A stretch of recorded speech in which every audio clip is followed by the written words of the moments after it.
What's up, guys? Today we're going over my Lugia list that I used in Hartford, and I think despite my poor results, I'm still fairly confident that this list is better than the Messagoza version. I was just missing two cards this tournament that we'll get into later on, cost me a bunch of games, but I really dislike the Messagoza version. I don't like flipping coins, and even if you do hit the heads, chances are you're not going to be able to get the Archeops into the discard pile anyways. So I am just not a fan, and we'll go into my version. I do play the standard first four cards that everybody else does, the two Tyrannotars, the four Archeops, three V-Stars, and 4V for maximum consistency. Cragalanche is obviously good into Lost Box, and it can win you some games by decking your opponent out. And then, of course, the Single Strike Crush is massive into Lugia, and any other time you need to take a big KO. I play two Eviltals, and I think it's an absolutely incredible tech. It's good into Mew, Gardevoir, and Lost Box, being able to survive Cramorant and Sableye hits, which is massive, and I believe that this deck farms Lost Box very easily. I do play the one Stonjourner. It's good into Lost Box, incredible into Arceus, and it's good into random lightning decks that you might see. And as you might have noticed, we do not play the 1-1 Urshifu line, which does mean we auto-lose to Duraludon. And my reasoning behind that was, in Fort Wayne, I played Duraludon twice, and I lost to it twice.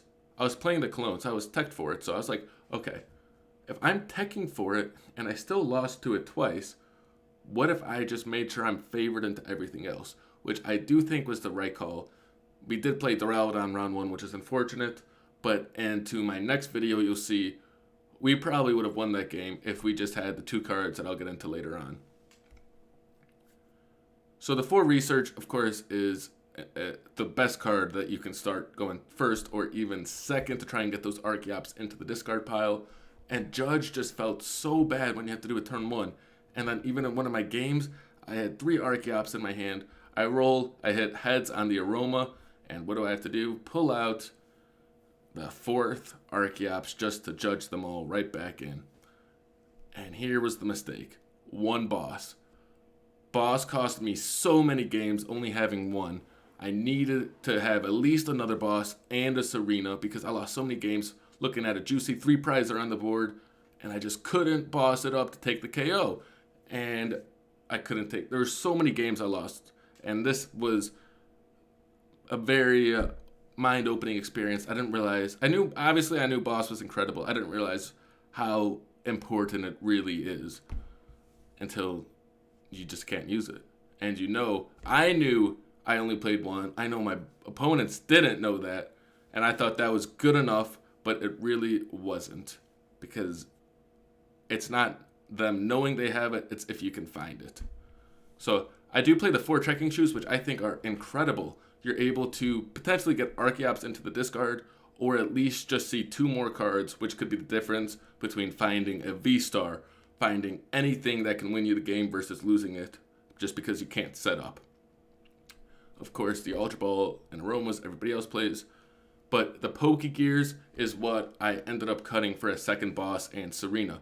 My idea was, okay, we'll Pokestop, we'll get the Pokegear if we're desperate, and then we'll Pokegear, we'll find the research. That way we're researching every single time. And it worked. But it was not optimal. And I am thinking about testing this deck again, but instead with 2 towers, which I think will be a lot better, because that way you aren't discarding a boss. You aren't discarding this. So yeah, you're going to be 1 card less deeper in the deck, but it doesn't matter if you lose the resources you need to win later on. See, in my theory, the reason I like this deck is because my theory was it doesn't matter if you're losing resources if you can't set up to win the game. But it's a catch-22 because you can't win the game if you lose all your resources setting up. So I think the tower is going to be a perfect middle ground between the two.